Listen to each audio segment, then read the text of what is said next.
L'Afrique veut mettre à profit sa tendance économique positive pour accélérer son processus d'intégration. Au cours de l'Assemblée annuelle de la Banque africaine de développement, des échanges sont engagés pour améliorer la compétitivité et encourager l'investissement dans les cadres régionaux. Le bas niveau d'intégration des pays freine encore l'investissement de nombreux acteurs privés. Jean Kakou est à la tête d'un groupe de banques et assurances présents dans 12 pays du continent. Nous nous trouvons encore aujourd'hui avec des marchés segmentés sur le plan national.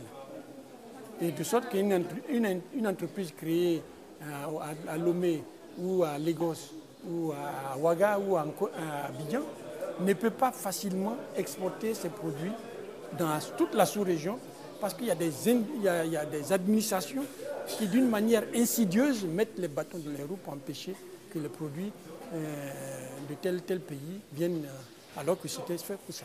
Afin de donner un coup d'accélérateur à l'intégration, la Banque africaine de développement privilégie le financement des projets régionaux.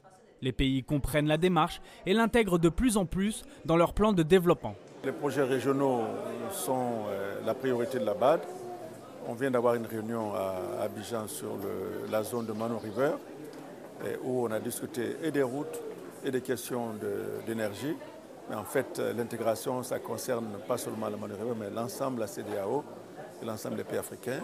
Si on peut s'interconnecter pour l'énergie, pour les télécommunications, pour les routes, je pense que l'Afrique gagne beaucoup. Dans les régions de l'Afrique centrale et de l'Ouest, de grands projets d'infrastructures routières et ferroviaires sont attendus, un signe d'évolution. Ça a été longtemps un serpent de mer, mais aujourd'hui, maintenant que l'Afrique est devenue attractive, qu'il y a à peu près entre 4 et 6% de croissance en moyenne par an, on sait que la seule condition pour permettre ce développement, de continuer à avoir cette croissance, c'est l'intégration régionale. Et aujourd'hui, il y a beaucoup d'institutions internationales qui travaillent sur le sujet, institutions panafricaines, au nombre desquelles la Banque de développement qui nous accueille aujourd'hui. Et on sent vraiment que maintenant, les projets commencent à se réaliser. Ils ont commencé à se réaliser en Afrique de l'Est, en Afrique australe, et on commence à voir beaucoup de projets arriver en phase de pré-exécution. C'est-à-dire que les projets sont conçus, les financements sont levés et ils vont rentrer en exécution. Pour soutenir sa croissance, l'Afrique doit améliorer sa productivité d'énergie à 5% au moins et se doter d'infrastructures portuaires pour un flux commercial qui, selon les experts, augmentera de 10%.